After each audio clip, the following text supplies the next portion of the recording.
हम लोग मानव स्वास्थ्य और रोग के बारे में पढ़ रहे हैं, जिसमें से हम लोग रोग को दो हिस्सा में बांटे थे, संक्रामक रोग और असंक्रामक रोग। अगर बात करेंगे संक्रामक का, तो जो एक व्यक्ति से दूसरे व्यक्ति में जा सकता है उसको हम लोग कहते हैं संक्रामक रोग। या तो किसी माध्यम के थ्रू जाएगा या डायरेक्ट एक व्यक्ति से दूसरे व्यक्ति में स्थानांतरित हो जाता है। असंक्रामक रोग कहते हैं जो एक व्यक्ति से दूसरे व्यक्ति में नहीं जा सकता है, उसको हम लोग असंक्रामक रोग के नाम से जानते थे। अब कुछ ऐसा भी रोग होता है जो उम्र बढ़ने के साथ उत्पन्न होता है हम लोग शरीर में। कुछ ऐसा रोग होता है जो उम्र जैसे जैसे बढ़ता है वैसे वैसे हम लोग शरीर में उत्पन्न होता है, ज़्यादातर देखने को मिलता है।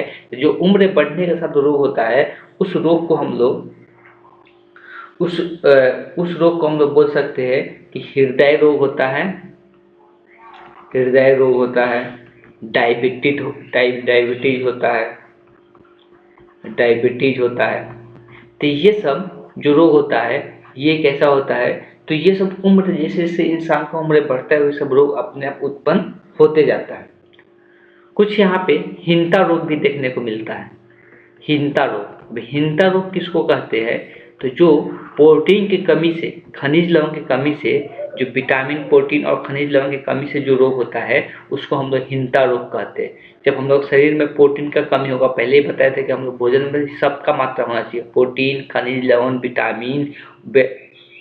विटामिन, कार्बोहाइड्रेट, वसा, सबका मात्रा हम लोग समान मात्रा में मिलना चाहिए शरीर में, तभी जाए किसी प्रकार का रोग नहीं होगा।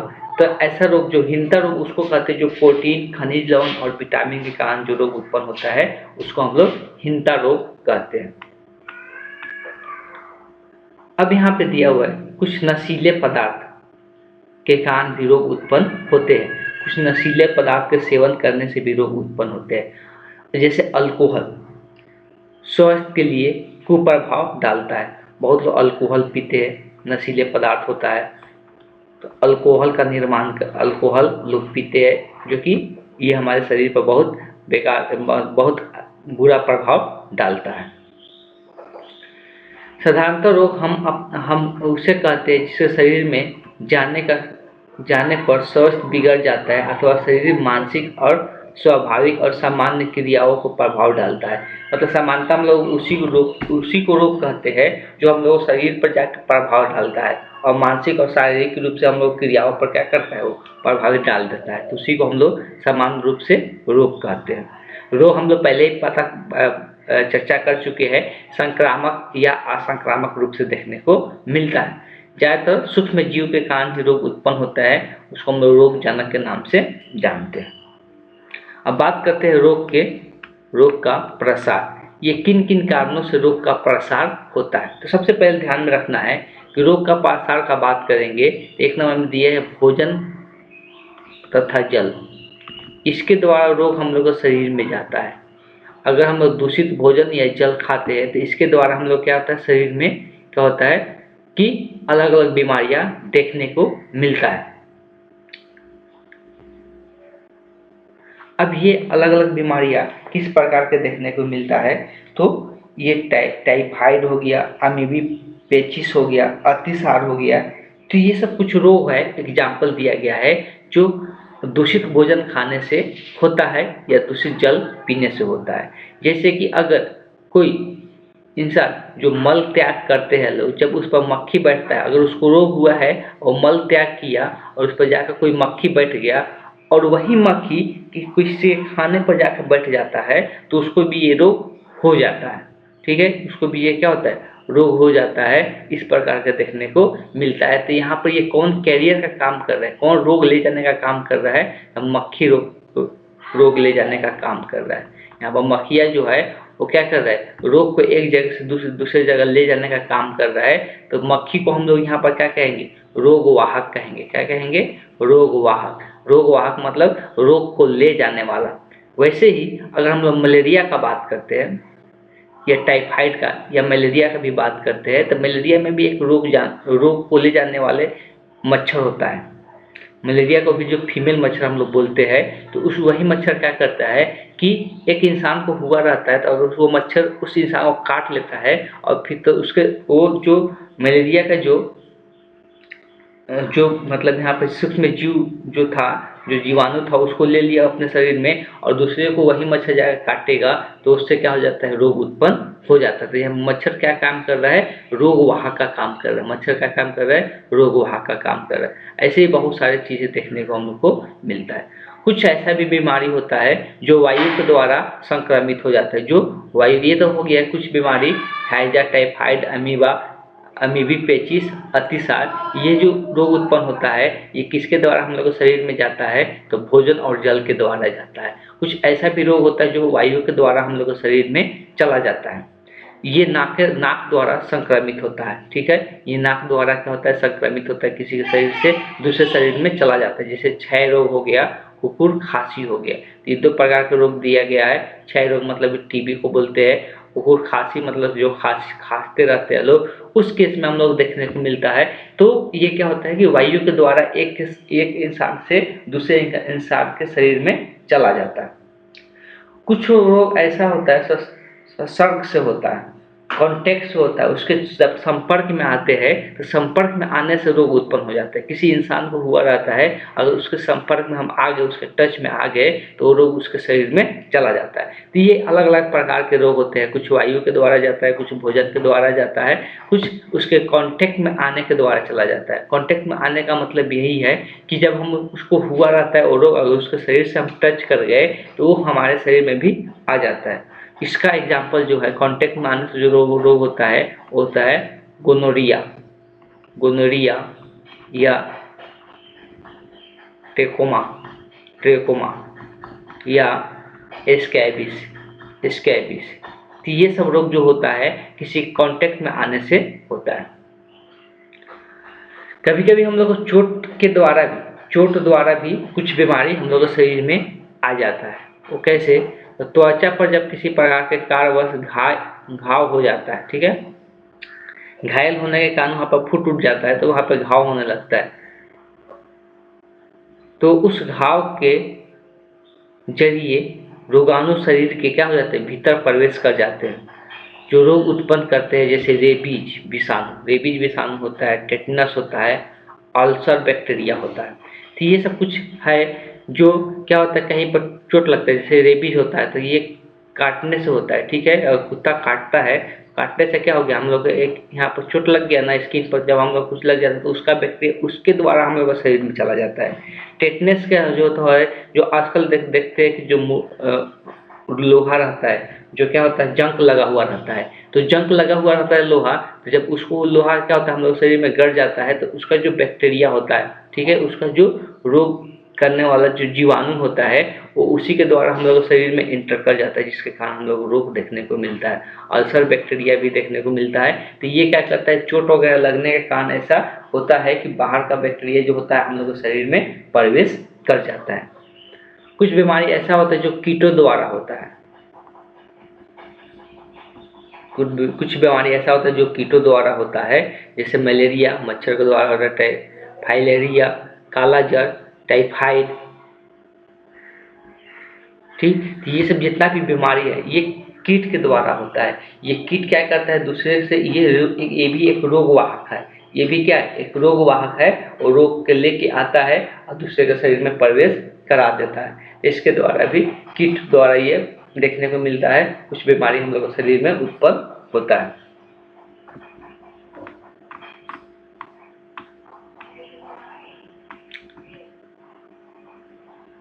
अब जब भी हम लोग कोई रोग होता है तो उसका लक्षण क्या देखने को मिलता है। जब भी हम लोग शरीर में कोई भी किसी प्रकार का संक्रमण होता है, ठीक है, तो उसका लक्षण क्या क्या देखने को मिलता है। जैसे शरीर का तापमान में वृद्धि हो जाता है, देखते हैं कि हम बुखार लगता है तो हम लोग शरीर का तापमान क्या हो जाता है, बढ़ जाता है।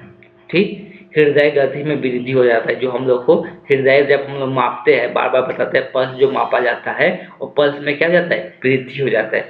श्वसन दर में वृद्धि हो जाता है। जीभ का सूखना ये भी इंडिकेट करता है कि कोई ना कोई हम लोग का संक्रमण हुआ है। भूख कम लगना, पेशाब का गाढ़ा या पीला हो जाना, ये सब का हम लोग क्या होता है, श्वेत रुधिर कोशिका के प्रतिशत में विभिन्न परिवर्तन देखने को मिलता है। हम लोग दो प्रकार का शरीर में कोशिका ब्लड देखने को मिलता है, श्वेत रुधिर कोशिका और रेड रुधिर कोशिका, लाल रुधिर कोशिका, ठीक है। तो दो प्रकार का हम लोग ब्लड देखने को मिलता है। इसमें श्वेत रुधिर कोशिका में बार बार परिवर्तन देखने को मिलने लगता है। तो ये सब संक्रमण का क्या है, लक्षण है जो हम लोग को दिखाई देने लगता है। अगर बात करते हैं, अब ये जो इम्पोर्टेंट पॉइंट है, अब ये एग्जाम में बहुत बार पूछा जाता है, इसलिए इस चीज को याद करना ही पड़ेगा, चीज को याद करना ही पड़ेगा। और कोई याद कर लेता है ये 5 गो पॉइंट कम से कम, ये कम से कम 5 गो पॉइंट अक्सर देखा जाता है, एग्जाम में पूछा जाता है। अब देखो हम लोग को जो रोग होता है वो 5 प्रकार के चीज़ों से हम लोग को रोग उत्पन्न होता है। या तो कोई बैक्टीरिया के कारण रोग उत्पन्न होता है, वायरस के कारण होता है, फंजाई जिसको फंगस हम लोग कहते हैं, फंगस के कारण होता है, ठीक, और प्रोटोजोआ के कारण होता है, पांचवा कृमि के कारण होता है, कृमि जो गोल कृमि छोटा छोटा कीड़ा होता है उसके कारण होता है। तो ये 5 प्रकार के चीज़ें होते हैं जिसके कारण हम लोग के शरीर में रोग उत्पन्न होता है। कुछ रोग बैक्टीरिया के कारण होता है, कुछ रोग वायरस के कारण होता है, जैसे कभी हम लोग को जो कोरोना वायरस चला था तो वो वायरस के कारण रोग हो रहा था। फंजाई फंगस वगैरह जो ज़्यादातर स्किन का प्रॉब्लम होता है, फंगस जो काम करता है स्किन का। प्रोटोजोआ उस बीमारी को कहते हैं जो कोई कैरियर के रूप में कोई लेके आता है हम लोग के शरीर में, उसको हम लोग प्रोटोजोआ वाला बीमारी कहते हैं। कृमि मतलब अभी बता दिए, गोल कृमि होता है, छोटा मोटा कीड़ा मकोड़ा होता है जिसके कारण पेटों में हम लोग को दिक्कतें देखने को मिलता है। अब ये पूछा जाता है कि कोई भी बीमारी दे देगा, कोई भी बीमारी दे देगा, पूछ देगा कि ये किस सूक्ष्म जीवों के द्वारा होता है, किस सूक्ष्म जीवों के द्वारा होता है, तो बताना पड़ेगा। कोई कोई पूछ देगा टाइफाइड किसके द्वारा होता है, ऑप्शन में रहेगा बैक्टीरिया, वायरस, फंगस, प्रोटोजोआ, कृमि। तो ये चारों में 4 को कोई इसमें से ऑप्शन दे देगा और पूछ देगा रेबीज किसके द्वारा होता है, एड्स किसके द्वारा होता है, इनमें से किसके द्वारा होता है, चर्म रोग इनमें से किसके द्वारा होता है। इसलिए ये चीज़ें याद होना चाहिए। तो हम लोग यहाँ पर लिखेंगे सूक्ष्म जीव द्वारा संक्रमित, ये सब सूक्ष्म जीव में आता है। और बीमारी क्या क्या होता है उसके सामने लिख लेना है, ठीक है। इसके सामने सब इसको नोट डाउन करना है कॉपी में, ठीक। तो इतना सबसे पहले लिखना है, बैक्टीरिया के द्वारा कौन कौन सा बीमारी हो रहा है यहाँ पे दिया हुआ है, वायरस के द्वारा कौन कौन सा बीमारी हो रहा है, फंजाई के द्वारा कौन कौन सा बीमारी हो रहा है, प्रोटोजोआ के द्वारा कौन कौन सा बीमारी हो रहा है, कृमि के द्वारा कौन कौन सा बीमारी हो रहा है। कुछ बीमारी तो जरूर ध्यान में होना चाहिए। प्रोटोजोआ जैसे मलेरिया होता है, हम लोग जानते हैं कि मलेरिया क्या करता है कि मच्छर के द्वारा होता है, तो मच्छर के द्वारा नहीं होता है। एक इंसान को हुआ रहता है तो वही मच्छर क्या करता है, उसी इंसान को काटता है तो वो जो सूक्ष्म जीव होता है उस मच्छर में चला जाता है और वही फिर दूसरे इंसान को काटता है तो वो बीमारी उसको हो जाता है, ठीक। इसलिए इसको हम लोग प्रोटोजोआ बीमारी कहते हैं। टाइफाइड हो जाता है, डायरिया होता है, ये सब किसके द्वारा, बैक्टीरिया के द्वारा होता है। डायरेक्ट हम लोग शरीर में इंटर कर जाता है किसी न किसी थ्रू। वायरस तो ऐसे सांस से दवा रहता है, ये ईयर में चलते रहता है वायरस, ये किसी के द्वारा हम लोग शरीर में इंटर कर जाता है। तो ये इंपॉर्टेंट पॉइंट है, इसको लिखना है। कुछ बीमारी जो होता है पोषणहीनता के कारण होता है, मतलब खाने में कमी करते हैं, जैसे विटामिन में, प्रोटीन में कमी करते हैं तब कौन सा बीमारी होता है, विटामिन में कमी करते हैं या खनिज लवण में जब कमी करते हैं तो कौन सा बीमारी होता है। तो देखो इसमें से, अब इसमें से ज़्यादातर तो नहीं पूछा जाता है लेकिन इसमें से जरूर पूछा जाता है। विटामिन में कभी कभी पूछ जाता है रदौती किसके कमी से होता है, किस विटामिन की कमी से होता है, ऐसा पूछता है तो हम लोग आगे देखेंगे, ठीक है। अभी सिर्फ यहाँ पर कुछ एग्जाम्पल दिया हुआ है जो पोषणहीनता के कारण होता है।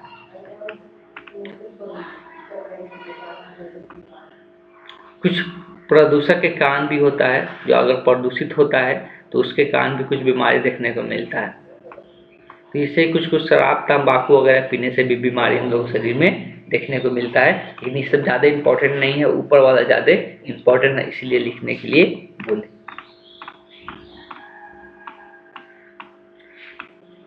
अब हम लोग कुछ रोग के बारे में स्टडी करेंगे, कुछ संक्रामक रोग के बारे में हम लोग स्टडी करेंगे, वो कैसे होता है, उसका लक्षण क्या होता है, उसको रोकथाम कैसे कर सकते हैं, इसके बारे में हम लोग जानकारी प्राप्त करेंगे। सबसे पहले जो रोग दिया हुआ है किसके बारे में दिया हुआ है, अमीबिये पेचिस रोग। ये कैसे होता है, इसका लक्षण क्या होता है और इसको रोकथाम कैसे करते हैं उसको हम लोग यहाँ पे समझने वाले हैं। अमीबिये पेचिस रोग का बात करते हैं तो अमीबीय पेचिश रोग एंटा अमीबा हिस्टोलिका नामक प्रोटोजोआ से होता है। तो देखिए, सबसे पहले अगर अमीबीय पेचिश का बात करते हैं तो ये पहले भी हम लोग ऊपर में टेबल में देख चुके हैं, ये किसके द्वारा होता है, ये प्रोटोजोआ के द्वारा होता है। सबसे पहला इंपॉर्टेंट पॉइंट ये याद रखना जरूरी है, ये किसके द्वारा होता है, प्रोटोजोआ के द्वारा होता है। ठीक है, अगर हम लोग बात करेंगे किस प्रोटोजोआ के द्वारा होता है, तो ये यहाँ पे दिया हुआ है एंट अमीबा हिस्टोलिका के द्वारा होता है। एंट अमीबा हिस्टोलिका के द्वारा होता है। तो इसमें हम लोग बीमारी का पहले हेडिंग लिख लेना, कुछ संक्रामक रोग, उसमें लिखना है अमीबिये पेचिस, और इसको यहाँ से लेके यहाँ तक लिख लेना है, इतना कम से कम याद होना चाहिए। ठीक है, अब समझते हैं कि ये रोग कैसे होता है। यह मनुष्य के आंत के निचले हिस्से श्लेष्मिका या अंत श्लेष्मिका तथा पेशीय स्तर में होता है। तो ये आंत के निचले हिस्से में देखने को मिलता है, वहीं पर ये उत्पन्न होता है। इस अवस्था को ट्रोफोजोआयट अवस्था हम लोग कहते हैं। यह त्रिविभाजन द्वारा पूरे परिष्कृत अवस्था में परिवर्तित हो जाती है। प्रतिकूल परिस्थिति में यह 4 केंद्र युक्त कोष्ठिक अवस्था में बदल जाता है, धीरे धीरे बदलना शुरू करता है, और ये एक एंटा अमीबा हिस्टोलिका का संक्रामक अवस्था है। यह मल के साथ बाहर निकलता है, और देखने को मिलता है ये चीज़ क्या होता है, मल के साथ बाहर निकलता है। मल एवं जल अन्य खाद्य पदार्थों के साथ मनुष्य के शरीर में प्रवेश करके, अब ये कैसे हम लोग शरीर में आता है, तो देखो, जब जिसको ये हुआ रहता है उसके मल में क्या होता है, जो उसका मल होता है उसी के द्वारा ये बैक्टीरिया भी बाहर निकल जाती है। ये जो सूक्ष्म जीव होता है प्रोटोजोआ, वो बाहर निकल जाता है। अब अगर ये इस पर मक्खी वगैरह बैठा, मान लेते हैं कि इस पर मक्खी बैठ गया, यही मक्खी हम लोग को भोजन जो खाने लेकर बैठे हैं, वो मक्खी इस पर आकर बैठ जाता है। इस केस में अगर उस भोजन को हम खा लेते हैं तो ये हमारे शरीर में आमाशय से आंत में पहुंच जाता है। आमाशय से होते हुए आमाशय में आता है, ये कहाँ पे आता है, आमाशय में आता है। उससे हमको भी क्या हो जाता है, संक्रमण हो जाता है, फिर आंत में पहुंच जाता है। तो वही चीज़ यहाँ पर लिखा है, पहले आमाशय में आता है फिर आंत में पहुंच जाता है। इसके मौजूद 4 केंद्र के साथ अमीबा विभाजन होकर फिर से वही ये निर्माण कर लेता है। तो निर्माण करने के बाद ये फिर से वही हम लोग शरीर में उत्पन्न कर देता है। ठीक, तो इस प्रकार से ये रोग उत्पन्न होता है। अगर बात करें कि लक्षण हम लोग कैसे पता चलेगा, तो इनके सतत विभाजन के फलस्वरूप यकृत के ऊतकों को क्षय के कारण, अब देखो ये जो यकृत हम लोगों के शरीर में होता है, लीवर जो होता है, इसके ऊतक को क्षय करने लगता है, खराब करने लगता है। अंगों में फोड़े बन जाते हैं, तो इसका अंग जो यकृत का अंग होता है उसमें फोड़े बनने लगते हैं। और कैसे पता चलेगा, तो पेट में दर्द होगा, मल के साथ रुधिर युक्त म्यूकस आना शुरू, जब मल त्याग करेंगे तो उस टाइम हम लोग को उसमें म्यूकस आना शुरू कर देगा। ठीक, रुधिर के साथ, मतलब रुधिर युक्त म्यूकस निकलने लगेगा। तो ये सब इंडिकेटर है जो हम जिससे पता चलेगा कि हमको अमीबिये पेचिश रोग हो गया। अगर रोकथाम का बात करेंगे तो रोकथाम इसका कैसे किया जाता है, तो संक्रमित मनुष्य का मल किसी एक स्रोत में नहीं फेंका जाना चाहिए जिसका मल मनुष्य पीने के लिए इस्तेमाल करे। तो देखो लिखा हुआ है कि जब जो संक्रमित जो इस बीमारी से जूझ रहा है उसका जो मल होना चाहिए, ऐसे जल स्रोत में कभी भी नहीं फेंका जाना चाहिए जो जल मनुष्य पीने के लिए इस्तेमाल करता है। तो ऐसे उस जगह पर नहीं फेंकना चाहिए। उचित सफाई और व्यक्तिगत स्वच्छता ही बीमारी का रोकथाम हो सकता है, मतलब अपने आप को साफ सुथरा रखना चाहिए। ठीक, कच्चे सब्जियों और फलों के खाने से पहले अच्छी तरह से क्या करना चाहिए, धो लेना चाहिए, क्योंकि रोगाणु के सिस्टम साधारणतः फलों और सब्जियों के ऊपरी सतह के मक्खियों द्वारा ये चला जाता है। अब देखो जैसे कि हम लोग सब्जी वगैरह उस पर मक्खी वगैरह बैठा हुआ है, तो हो सकता है कि वो मक्खी संक्रमित करके लेके आया हुआ है, तो हो सकता है कि वो मक्खी के द्वारा उसके सब्जी वगैरह में भी चला जाए और उसको हम लोग खाएंगे तब हम लोग शरीर में भी जा सकता है। ठीक है, आगे बात करते हैं इसका नियंत्रण।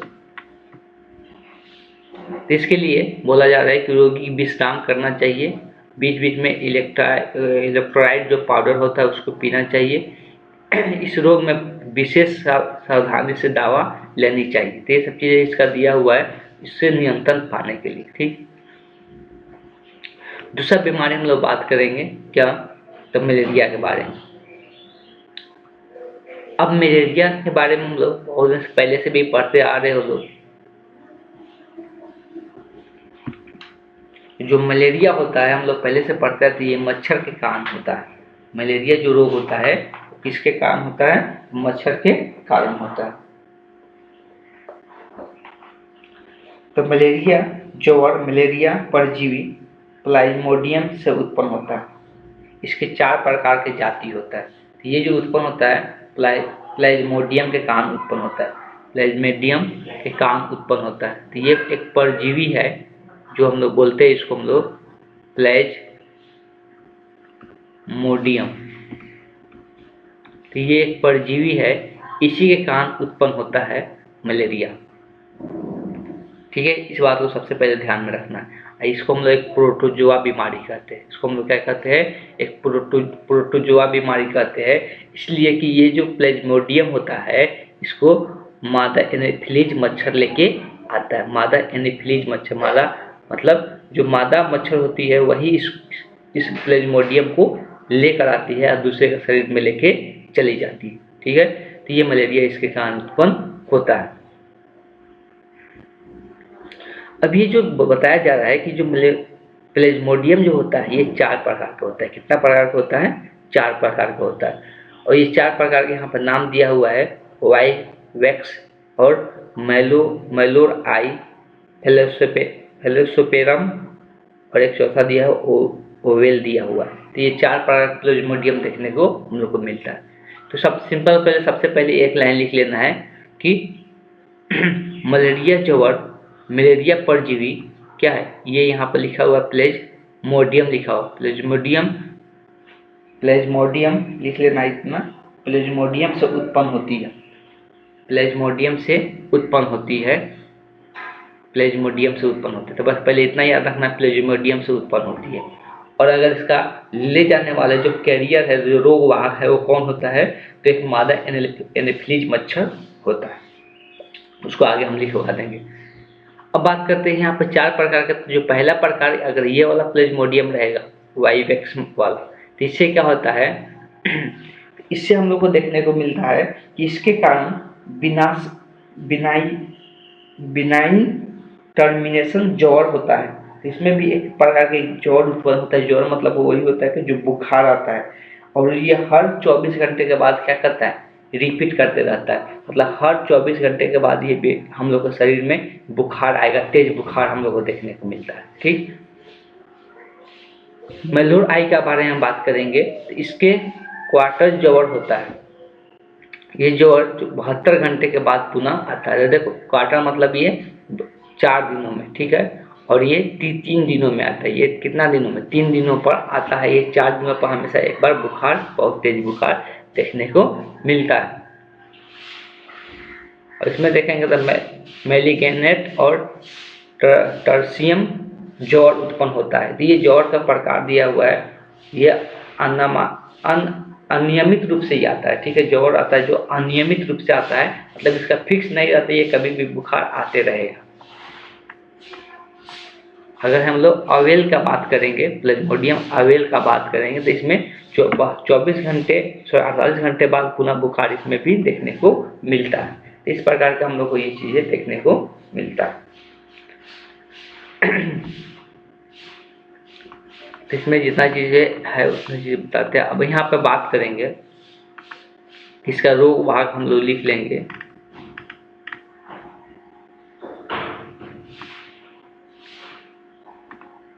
कहाँ पर दिया हुआ है रोग वाहक,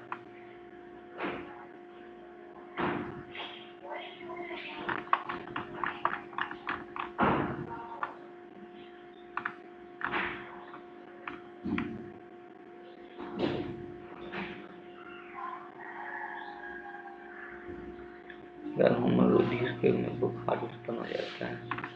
हाँ, यहाँ पे दिया हुआ, ठीक। तो ये किस, यहाँ पे रोग वाहक कौन होता है, तो इसमें एक डॉट करके लिख लेना है, रोग वाहक। इसका रोग वाहक कौन होता है, तो रोग वाहक मादा एनोफिलीज होता है, मादा एनोफिलीज, मादा एनोफिलीज मच्छर होता है, यही इसका रोग वाहक होता है, यही बीमारी को लेकर आता है।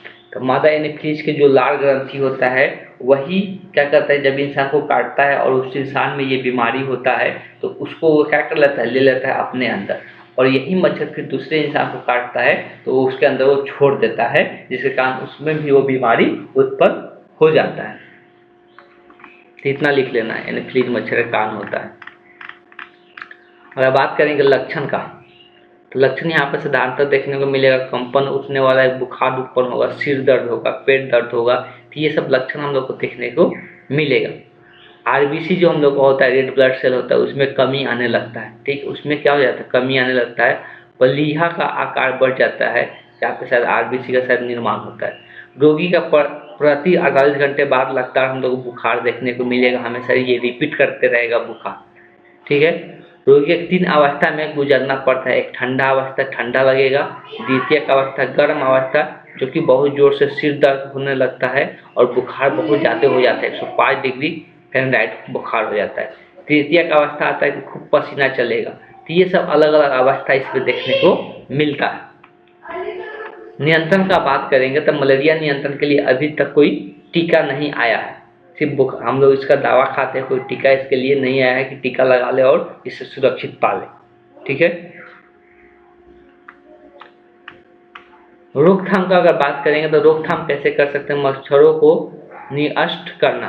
अब देखो, मच्छर को हटाने के लिए एक डीडीटी का छिड़काव किया जाता है घरों में, डीडीटी का छिड़काव किया जाता है, जिससे हम लोग क्या कर सकते हैं, मच्छरों को खत्म कर सकते हैं। मतलब वहाँ कुछ दिनों के लिए क्या किया जाता है, वहाँ पर छिड़काव हो जाता है तो वो मच्छर वहाँ पे उसका लार्वा उत्पन्न नहीं होता है, इस प्रकार से देखने को मिलता है। दूसरा है कि मच्छरदानी लगा कर सोए, ये सब चीज़ें उपाय कर सकते हैं। या कुछ सरसों का तेल लगाना चाहिए, जो मच्छररोधक क्रीम होता है, कुछ क्रीम भी मार्केट में मिलता है जो लगाकर सोएंगे तो मच्छर आकर नहीं काटेगा, ठीक। या सरसों का तेल लगा कर भी सोएंगे तो मच्छर उस पर नहीं आता है, वो क्या होता है, वो मच्छर उससे भागता है। ये सब चीज़ें कुछ है जिससे हम लोग क्या कर सकते हैं, रोकथाम कर सकते हैं।